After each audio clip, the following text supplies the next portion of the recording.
I'm up in my dining room now, and my daughter's helped me to bring up the boxes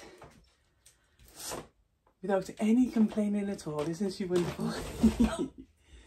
You're going to bring it in? You won't be on camera until you get there.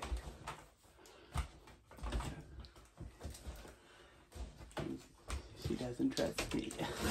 I wonder why. There you go. What you doing? Just roll it in. It's okay. That's it. And roll it again, and then it'll be the right way. Ish. Oh, that's the right way. Oh, just don't worry. It doesn't matter if you flip. Okay. Thank you. So there we go. Here's our yarn in its boxes, and it's made the arduous journey up the stairs. And I hadn't realised quite how much stuff I had in my dining room, because I've just been accumulating yarn from all different sources. So we've got these to put away as well.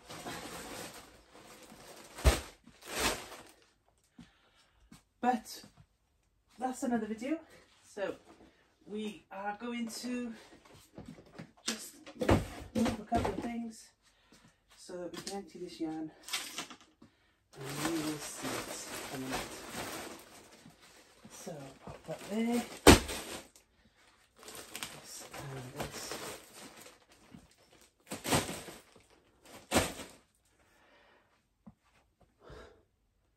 I had a knife just now.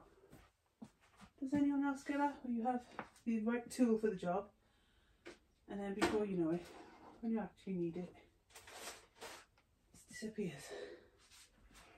Is it over here? Right. Which one should we do? Let's do the big one. You can see that better, can you? This is obviously not the knife for the job, but you learn to improvise when you don't want to go back down 3 flights of stairs.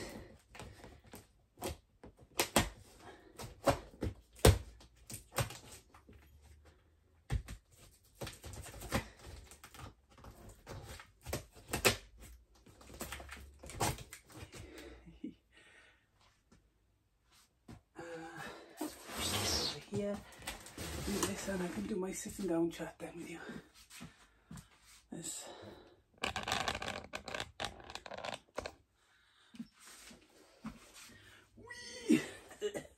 There we go. Right. Let's go from the one I've already started. There we go.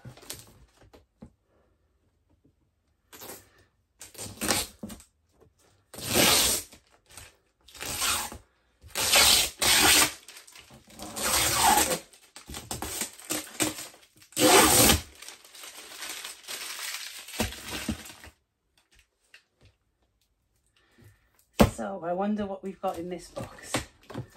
Whether it'll be the vegan yarn or the non-superwash, or my merino nylon.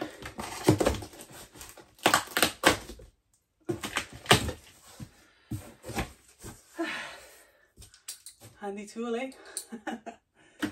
Improvising.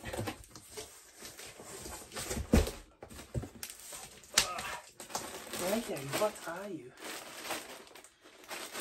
My usual merino nylon. Love this base. Absolutely love it. Picks up the dye beautifully. And I can see the vegan yarn. Here it is. Look at that. It looks like silk. It's not silk though, for you vegans. Oh, let's come up to the camera and show you.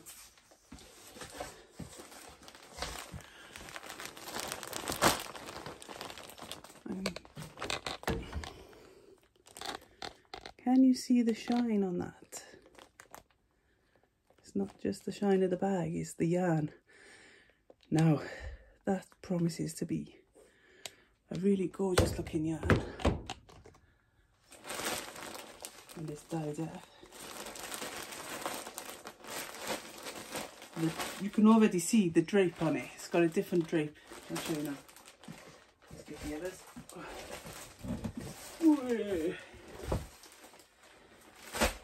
There. Excuse me, adjust myself. So you can see the drape on here compared to the drape on that. I can imagine this now. What can I imagine this as? Lovely scarves and shawls rather than socks and hats. You need a bit more firmness on you with socks and hats, but this looks like, oof. Can't wait to have a sniff of it.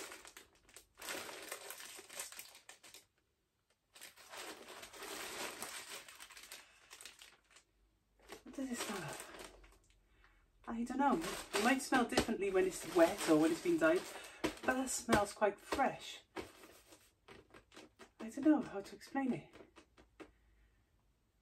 A bit like, well, like wood. Freshly shaved wood. But that could just be the bag is in, I don't know. We'll find out later, won't we? What's this one? This doesn't look like it's a different one. That's the same as that. Ah, and here is our non-superwash. So I quite like the look of that. The twist on it is comparable to my usual yarn. It's a bit darker, a bit more, not yellowy, that's more yellow, isn't it? But there's a more of a matte colour to this one.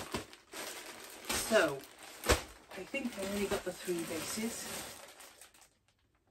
Oh no, I didn't. I got this as well, I forgot about this. No, this was the one I was actually the most interested in because this is upcycled yarn. Upcycled.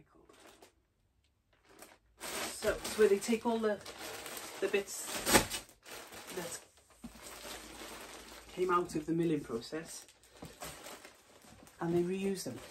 So I'm going to bring them both to you so you can see them next to each other.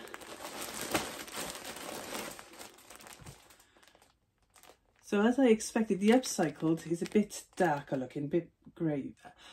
I want to say it's a bit dirtier looking, but I'm not saying it's dirty. But compared to this is bright, fresh. But other than that, it's exactly the same. So I'm looking forward to giving that a wash, seeing if it comes up. It's comparing the two once they've been dyed. I'll do those in the same colourway so that I can see an actual difference if there is one. So they're really heavy.